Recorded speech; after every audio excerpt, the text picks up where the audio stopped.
हमारे द्वारा दिए जाने लेटेस्ट अपडेट सबसे पहले अपने मोबाइल पर पाने के लिए हमारे चैनल लेटेस्ट टेक्नोलॉजी को सब्सक्राइब करना ना भूले। साथ ही अपना प्यार बरसाते रहें, लाइक एंड कमेंट्स कर बहुमूल्य सुझाव से अवगत कराते रहें। श्रोताओं, आज के कार्यक्रम में हमारे साथ हैं शबनम प्रवीण, हजारीबाग बार एसोसिएशन के अधिवक्ता हैं और काफी वर्षों से वकालत कर रहे हैं और इस क्षेत्र में कानून के काफी अच्छे जानकार हैं। तो इन संबंध में हम इनसे बातचीत करेंगे आज का हमारा जैसा कि टॉपिक है घरेलू हिंसा के बारे में। और आज के समय में जिस तरह का माहौल है, जिस तरह से लॉकडाउन का समय है, ऐसे में काफी ये संख्या बढ़ रही है। लोगों में ये मालूम नहीं होता है कि इसकी शिकायत कहाँ से करे, कैसे इससे निजात पाना है। तो कुछ इन सब चीजों पे, पहलुओं पे हम बातचीत करेंगे इनसे।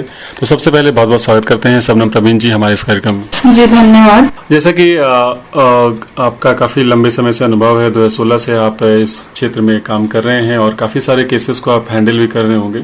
तो सबसे पहले हम आपसे ये जानना चाहेंगे कि ये डोमेस्टिक वायलेंस होता क्यों है और किस प्रकार से इसे रोका जा सकता है। जी, सबसे पहले डोमेस्टिक वायलेंस होता कैसे है, इससे पहले ये जानना ज़रूरी है कि डोमेस्टिक वायलेंस है क्या। बहुत सारी महिलाओं को ये भी अभी तक नहीं पता है कि डोमेस्टिक वायलेंस होता क्या है। जब तक उनके साथ मारपीट नहीं होती तब तक उनको लगता है कि नहीं, हम घरेलू हिंसा से पीड़ित नहीं है, लेकिन ऐसा नहीं है। घरेलू हिंसा सिर्फ मारपीट होना ही नहीं होता है। घरेलू हिंसा को 4 प्रकार में बांटा गया है: शारीरिक हिंसा, मानसिक हिंसा और आर्थिक हिंसा और लैंगिक हिंसा।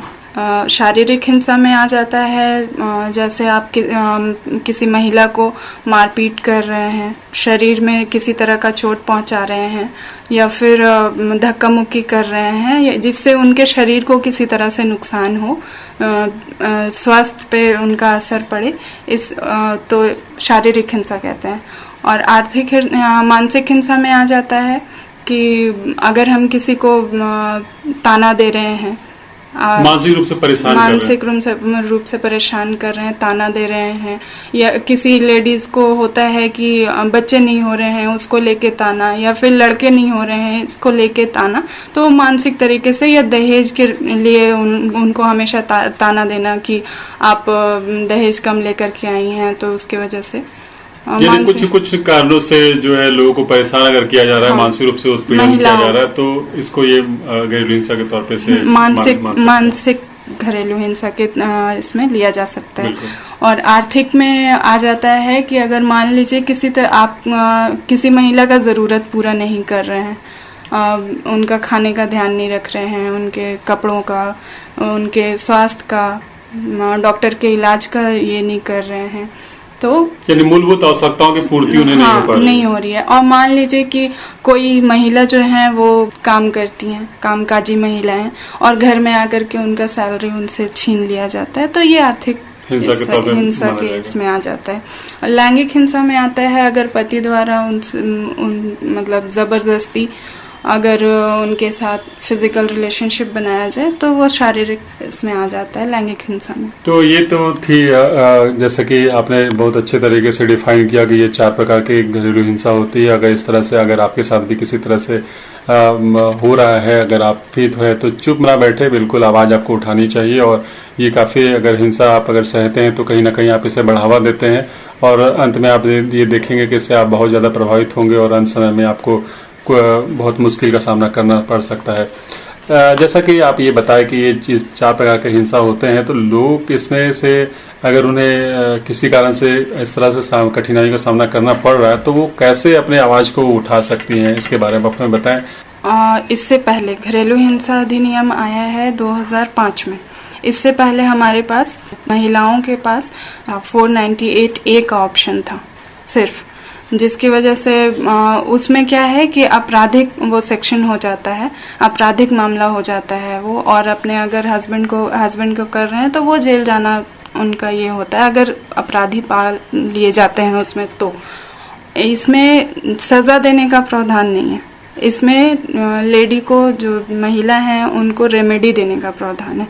उनको क्या, मतलब जो चीज की जरूरत है, उनको जो आवश्यकता है उनको पूरा करने का उनके हस्बैंड को, उनके पति को ऑर्डर दिया जाता है। जैसा कि हम सभी बातचीत कर रहे हैं कि घरेलू हिंसा कानून के बारे में, तो इस कानून के तहत प्रभावित महिला या जो भी इस क्षेत्र में प्रभावित हैं, घरेलू हिंसा के जो शिकार हैं, उन्हें क्या रिलीफ मिल सकता है इस कानून के माध्यम से, इसके बारे में हमें बताएं। इसमें 3-4 तरह का रिलीफ दिया गया है महिलाओं को। सबसे पहले प्रोटेक्शन ऑर्डर मिलता है, जिससे अगर आपके पति या जैसा कि आप जानते हैं कि घरेलू हिंसा में सिर्फ पति के ऊपर हम नहीं कर सकते हैं केस। लड़कियां, चाहे कोई भी महिला हो, चाहे वो बेटी हो, चाहे बहन हो, चाहे और कोई भी महिला हो, माँ हो, वो सारा अपने अधिकार के लिए लड़ सकती हैं। उनसे अपना जो अगर उनका अधिकार, बहन है अगर घर से बाहर भाई नहीं निकलने दे रहा है पढ़ने के लिए, या उसके साथ किसी तरह का मारपीट कर रहा है, तो वो अपने पढ़ाई के लिए ये कर सकती है। पिता से अपने पढ़ाई के लिए मांग सकती हैं, और अगर बीवी हैं तो अपने हस्बैंड से मांग सकती हैं। तो सबसे पहले अगर ये प्रोटेक्शन ऑर्डर बीवी को मिलता है, पत्नी को मिलता है कि अगर हम किसी मार रहे हैं, हस्बैंड जो है वो मारपीट कर रहे हैं पत्नी के साथ, तो कोर्ट जो है वो प्रोटेक्शन ऑर्डर देती है कि आप इनके साथ मारपीट नहीं करेंगे, रेस्ट्रिक्शन लगाती है उनके ऊपर। और दूसरा रेमेडी मिलता है रेसिडेंस ऑर्डर।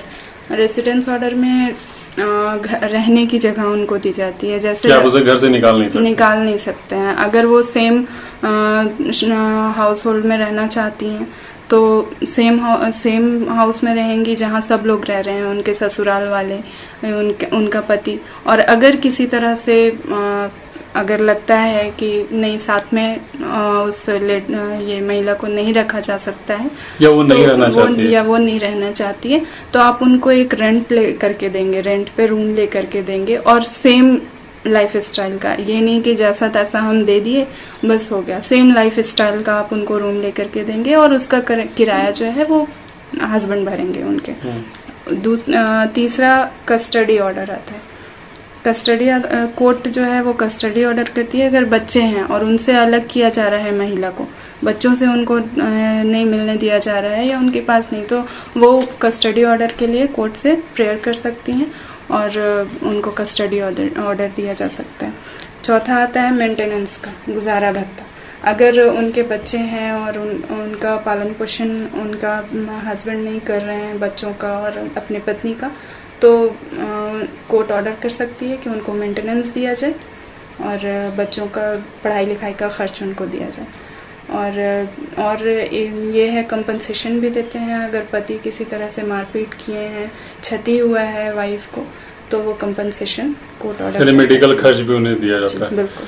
तो अभी इस तरह की रेमेडीज अगर मिलता है, प्रोवाइड किया जाता है कोर्ट के माध्यम से, तो अब प्रश्न ये उठता है कि आवेदन वो प्रभावित महिला कहाँ पे कर सकती है, क्या क्या प्रक्रियाओं को उन्हें करना पड़ेगा, किन से उन्हें शिकायत दर्ज करना पड़ेगा? आवेदन सबसे पहले आप जिला में एक प्रोटेक्शन ऑफिसर इस अधिनियम के अनुसार अपॉइंट किया गया है। जब से ये अधिनियम लागू हुआ है तब से एक प्रोटेक्शन ऑफिसर हर जिला में, क्षेत्राधिकार में उनके एक अपॉइंट किया गया है। आप प्रोटेक्शन ऑफिसर के पास एप्लीकेशन दे सकते हैं।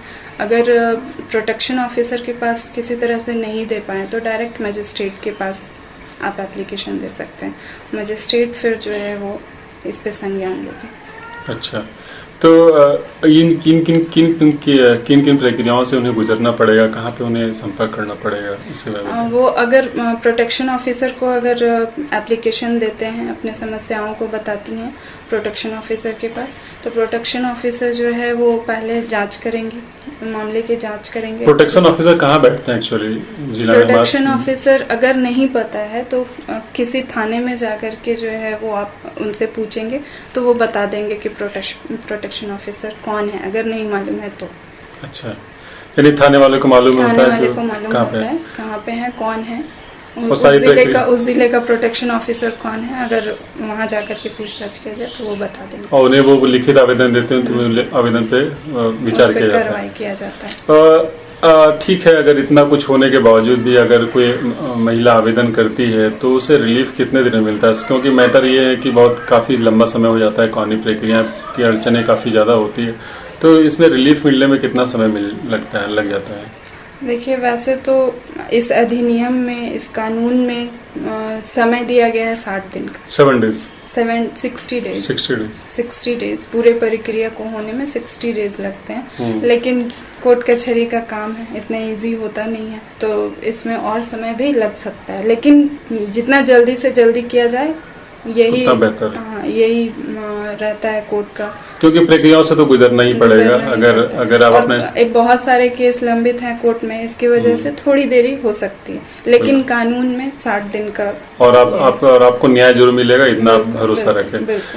यदि महिला के पास, अब प्रश्न ये उठता है कि यदि महिला के पास केस लड़ने का पैसा नहीं हो, वो आर्थिक रूप से सक्षम नहीं हो, तो वो क्या करे? उसके लिए क्या विकल्प उनके पास मौजूद होता है? अगर किसी महिला के पास कोर्ट में केस लड़ने के लिए पैसे नहीं है, गरीब हैं, तो वो एक आवेदन डालसा में दे सकती हैं। जिला विधिक सेवा प्राधिकरण वो मुफ्त आपको एक एप्लीकेशन देंगी कि मेरे पास पैसे नहीं है वकील करने के लिए, मेरे पास पैसे नहीं है केस लड़ने के लिए, तो वो आपको वहाँ एक एप्लीकेशन देने के बाद वो डालसा जो है वो वहाँ से आपको एक वकील मुहैया करवाया जाए और आपका सारे खर्च वो उठाएगा। यानी जिला प्रशासन ही इस जिला खर्च को, विधिक सेवा प्राधिकरण, ये डिस्ट्रिक्ट एडमिनिस्ट्रेशन का एक पार्ट है, वो आपको जो है कानूनी सहायता आपको प्रदान करती है। अब सवाल ये उठता है कि जिस तरह से अभी का माहौल है, लॉकडाउन का समय है, काफी न्यायिक प्रक्रियाएं बंद है, कुछ ऑनलाइन चल रही है, कुछ ऑफलाइन चल रही है, ऐसे में निरंतर कुछ चल नहीं रहा है। कुछ ऐसे में लोगों को दिक्कतें आ रही हैं कि कोर्ट कब से रेगुलर होगा या अभी जो भी है। तो इस दौरान ऐसे में वो क्या करना चाहिए एग्जैक्ट? आप क्या, एक महिला आप भी हैं, तो ऐसे में आप क्या सुझाव देना चाहेंगे उन्हें? आप अगर किसी महिला को अभी प्रॉब्लम हो रहा है, क्योंकि आने जाने में भी बहुत ज्यादा समस्याएं आ रही हैं, अभी लॉकडाउन के दौरान अगर किसी महिला के साथ घरेलू हिंसा होता है या किसी भी तरह का महिला के साथ किसी तरह का उत्पीड़न होता है, तो वो अभी झारखंड सरकार ने एक ऐप लॉन्च किया है जिसका नाम शक्ति ऐप है। उसको डाउनलोड करें अपने मोबाइल में और उसके बाद उस ऐप में सारा ये दिया हुआ है, आप वहाँ से शिकायत कर सकते हैं। और एक ये है 181 पे कॉल करके आप अपना जो कंप्लेंट है वो रजिस्टर्ड करवा सकती हैं और उसके बाद जो है वो पुलिस अपने कार्रवाई करेगी उस आवेदन। यानी निश्चित रूप से एक नया रास्ता बनाया गया है। आप शक्ति ऐप के माध्यम से भी आप अपने शिकायतों को रख सकती है और घर बैठे अपने समस्या का निदान आप पा सकती है। अंत में आपसे ये जानना चाहेंगे कि इसमें गवर्नमेंट क्या रोल है या फिर जिला प्रशासन का क्या रोल होता है इसमें आपको न्याय दिलाने में? न्याय दिलाने में तो कोर्ट ही आपका ये करेगी, लेकिन जिला प्रशासन जो है वो जागरूकता फैलाने का काम कर सकती है। रेडियो के माध्यम से, टेलीविज़न के माध्यम से, सोशल मीडिया के माध्यम से जो गवर्नमेंट जो है वो इसके लिए घरेलू हिंसा से कैसे लोग मतलब निकलें और जाकर के अपना कंप्लेन दर्ज करवाएं, महिलाएं आवाज उठाएं, इसके लिए जो है वो जागरूकता फैलाने का काम गवर्नमेंट करती है। तो कहने का मतलब है कि अगर आपके साथ या फिर अगर आपके आसपास भी अगर इस तरह की घटनाएं हो रही हैं तो आप निश्चित रूप से आप उन्हें अवेयर करें और उन्हें न्याय दिलाने में भी आप अपना महत्वपूर्ण सुझाव दें लोगों को, ताकि किसी को भी अगर ये लगता है एक लेडी है तो वो खुद अपना ये करेंगी, लेकिन अगर वो नहीं कर पा रही हैं, किसी तरह से बाहर नहीं निकल पा रही हैं और मेरे जानकारी में है कि उनके साथ घरेलू हिंसा हो रहा है तो हम भी कंप्लेन कर सकते हैं। बिल्कुल, उसके बिहाफ में कोई दूसरा भी कंप्लेन कर सकता है।